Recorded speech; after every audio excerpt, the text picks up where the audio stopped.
SR9 news కి స్వాగతం. రాష్ట్ర మహిళా మంత్రి కన్నీళ్లు. మంత్రి కొండా సురేఖ గాంధీ భవన్ లో మీడియా సమావేశంలో కన్నీరు పెట్టుకున్నారు. బీజేపీ ఎంపీ రఘునందన్ రావు తనకు దండ వేయడాన్ని బీఆర్ఎస్ శ్రేణులు ట్రోల్ చేయడంపై ఆమె మనస్తాపం చెందారు. గౌరవంగా వేసిన దండను ట్రోల్ చేస్తూ చిల్లరగా వ్యవహరిస్తారా అని ఆ పార్టీ నేతలపై మండిపడ్డారు. నిన్నటి నుంచి తాను భోజనం చేయలేదని నిద్రపోలేదన్నారు. మీ ఇంట్లో ఆడబిడ్డలకు ఇలా జరిగితే ఊరుకుంటారా అని కేటీఆర్ ఆమె ప్రశ్నించారు.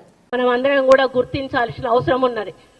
నా బాధ ఏంటంటే ఒక మహిళగా నన్ను చాలా అసహ్యంగా ఈ విధంగా పోస్ట్ పెట్టి సోషల్ మీడియాలో చాలా దురదృష్టకరమైన చాలా ఇబ్బందికరమైన పోస్ట్ పెట్టి ఈ ఫోటోను పెట్టి వీళ్ళకు షాదీ ముబారక్ ఎవరిచ్చారు అని చెప్పి ఒక అక్రమమైన మాటగా దాన్ని చిత్రీకరించి చాలా అవమానపరచడం నాకు చాలా బాధను కలిగిస్తూ ఉంది. నిన్నటి నుంచి కూడా నేను అన్నం తినలేదు, నిద్రపోలేదు. ఒక మహిళగా ఈరోజు వాళ్ళ ఇంట్లో తల్లులు ఉన్నారు, చెల్లెళ్ళు ఉన్నారు, బిడ్డలు ఉన్నారు. టీఆర్ఎస్ వాళ్ళందరూ కూడా ఈరోజు కొంత గ్యాంగ్ను ఏర్పాటు చేసుకొని ఈరోజు వాళ్ళ